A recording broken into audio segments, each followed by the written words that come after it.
विश्वास भारतातला खूप मोठा लॉयर आहे. तरी साधी ओपन अँड शट केस असेल तर कुठलाही लॉयर ती केस इझिली जिंकू शकतो. मग आर्मीनी ही केस लढवायला विश्वास राजे शिर्केला का आणलंय?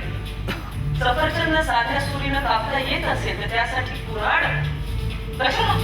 हल्लीच रंगमंचावर एक दर्जेदार नाटक घेऊन मुक्ता बर्वे हिने एंट्री केली आहे. कोड मंत्र असं या नाटकाचं नाव आहे. मुक्ता यामध्ये दुहेरी भूमिकेत आहे. नाही म्हणजे तिचा डबल रोल वगैरे नाहीये, तर नाटकातली एक भूमिका मुक्ता करते आणि सोबतच ती या नाटकाची निर्माती सुद्धा आहे. भारताच्या सीमेवरचं नाटक आहे हे आणि याची स्पेशालिटी म्हणजे एकाच वेळी 40 कलाकार ऑन स्टेज असतात, तेही फुल आर्मी फील मध्ये. या एवढ्या इंटरेस्टिंग कॉन्सेप्ट आणि याच्या एक्झिक्युशन बद्दल आम्ही मुक्ता सोबत गप्पा मारल्या. कोड मंत्र या नाटकाबद्दल ऐकवण्यासारखं फार नाही आहे, ही वो देखने की चीज आहे ॲक्च्युली.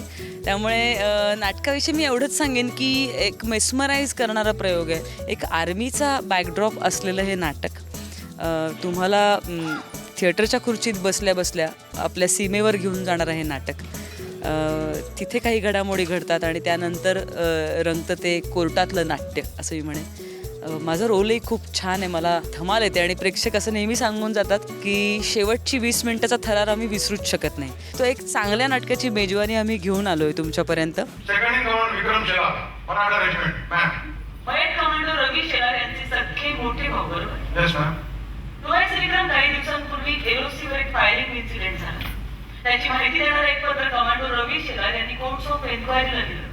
त्यानंतर काही दिवसांनी त्यांचा खून झाला. या सगळ्या घटनांविषयी तुम्ही मला काय सांगू शकाल? मूळ गुजरातीमध्ये हे नाटक झालंय आणि गुजराती ते मराठी अशी याची जर्नी सुद्धा खूपच इंटरेस्टिंग आहे. हा प्रवास जरा छान मनोरंजक आहे. एकतर गुजरातीचे जे प्रोड्युसर आहेत भरत नारायणदास ठक्कर, त्यांची खूप वर्षी इच्छा होती की दिनू काकांनी आणि मी त्यांच्याबरोबर काम करावं. म्हणजे मी ॲक्टर म्हणून, दिनू काकांनी को प्रोड्युसर म्हणून. त्यामुळे त्यांनी हे नाटक आल्या आल्या आम्हाला निरोप पाठवला की एक चांगलं नाटक करतो आहे आणि तुम्ही आवर्जून प्रयोग बघायला या. त्यामुळे मग मी प्रयोग बघायला गेले. त्यानंतर मी 2दा-3दा नाटक बघितलं आणि मी प्रेमात पडले. कारण नाटक प्रेक्षक बघितल्यावर ज्या पद्धतीने भारावून जातात तशीच मी झाले होते. एक काहीतरी वेगळा प्रयोग बघते मी माझ्या रंगभूमीला, मराठी रंगभूमीला कुठेतरी पुढे घेऊन जाणारं हे नाटक ठरेल असं मला वाटलं. कंटेंट आपल्याकडे, चांगल्या कंटेंटची परंपरा आहेच की चांगली स्क्रिप्ट्स असतात, पण त्या कंटेंटबरोबर आपल्या सगळ्या गिवन सर्कमस्टान्सेसमध्ये, आपल्या प्रोसिनियममध्ये, आपल्या थिएटरमध्ये इतक्या चांगल्या दर्जाची कलाकृती, इतकं व्हिज्युअलाइज चांगलं केलेलं नाटक मी आत्तापर्यंत बघितलं नव्हतं. आणि मग आम्हाला वाटलं की ते आपल्या भाषेत यायला पाहिजे आणि मग तो प्रवास सुरू झाला. भारतीय सेना को ये बताने में बहुत खुशी और गर्व महसूस हो रहा है कि इस साल का सर्वोच्च सैनिक सम्मान परमवीर चक्र प्रदान किया जा रहा है मराठा रेजिमेंट के कर्नल प्रताप राव निंबाळकर को.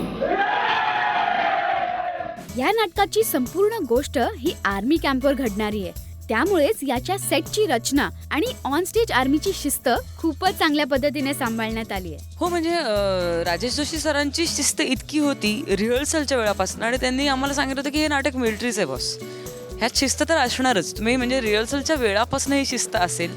आम्ही सर्व कलावंत रिहर्सलला जमायचो तेव्हा पहिला अर्धा तास हा मिलिटरी परेडचा, त्यातल्या कमांड्सचा, सावधान विश्राम, सॅल्यूट या सगळ्या गोष्टींचा असायचा.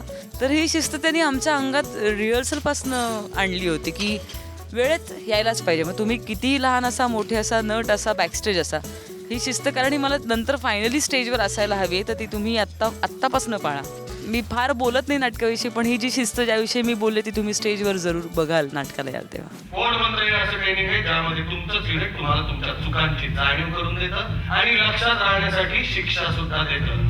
त्याच्या अनधिकृतरित्या ही प्रथा सुरू आहे. त्याच्या आर्मी अंतर्गत व्यवहारात स्वतःचेच नियम ताब्यावर बसवते.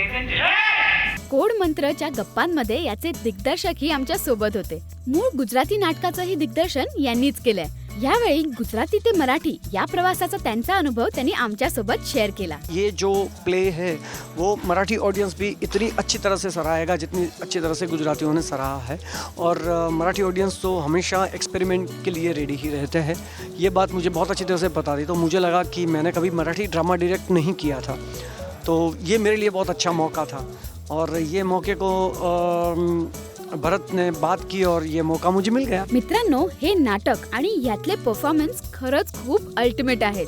याच्या मूळ नाटकाचे गुजरातमध्ये 115 पेक्षाही जास्त प्रयोग झाले आहेत. आता महाराष्ट्रात यापेक्षाही जास्त शोज हाऊसफुल करण्याची जबाबदारी आपली आहे.